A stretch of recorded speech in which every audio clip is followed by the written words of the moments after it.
கர்த்தருடைய பரிசுத்த நாமத்துக்கு ஸ்தோத்திரமும் துதியும் கனமும் மகிமையும் எப்போதும் உண்டாகட்டும். இந்த நல்ல 8ஆம் மாதம் 18ஆம் தேதியை காண செய்த தேவாதி தேவனுக்கு கொடான கொடி ஸ்தோத்திரம். கர்த்தரின் மகிமை ஆத்தும ஆதாயம் சுவிசேஷ ஊழியத்தின் சார்பாக இன்றைய நாளுக்கான சில நிமிட தேவ செய்தி கேளுங்கள். இனி காலம் செல்லாது, என் ஆண்டவராய் இயேசு கிறிஸ்து வரப்போகிறார். ஆயத்தமாயிருங்கள், அநேகரை ஆயத்தப்படுத்தி ஆண்டவர் பக்கமாய் திருப்புங்கள். பக்கத்துணையாய் கர்த்தர் எப்போது உங்களோடு கூட இருப்பார்.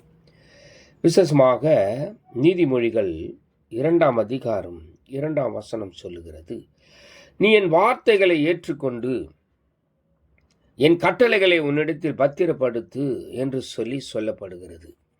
எனக்கு பிரியமான தேவ ஜனமே, எல்லாமே பத்திரமா இருக்க வேண்டுமானால் முக்கியத்துவம் கர்த்தருடைய வார்த்தைக்கு கொடுத்து அவருடைய கட்டளைகளை கை கொண்டு எல்லாவற்றையும் பத்திரப்படுத்தி அது காற்றுக்கொள்ள வேண்டும்.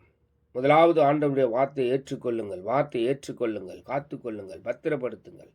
வேதம் சொல்லுகிறது, கட்டளைய விளக்கு, வேதமே வெளிச்சம், போதக சிற்றைய ஜீவ வழி என்று சொல்லி. எனக்கு பிரியமான தேவ ஜனமே, அவருடைய வார்த்தைகளை ஏற்றுக்கொள்ளுகிறது மாத்திரமல்ல, காத்துக்கொள்ளுங்கள், கடைபிடியுங்கள். எல்லாம் பத்திரமாக இருக்கும், பத்திரமாக பாதுகாப்பாக இருக்கும். எல்லாவற்றையும் பத்திரப்படுத்துங்கள். எதை நம்ம பத்திரப்படுத்தி வைக்கிறோமோ அதை விடையோ முக்கியமாக ஆண்டவருடைய கட்டளைகளையும் ஆண்டவருடைய வார்த்தைகளையும் நாம் பத்திரப்படுத்துவோம். எல்லாம் பத்திரமாக பாதுகாப்பாக இருக்கும். வீட்டை சுற்றிலும் கர்த்தருடைய மகிமை இருக்கும். God bless you.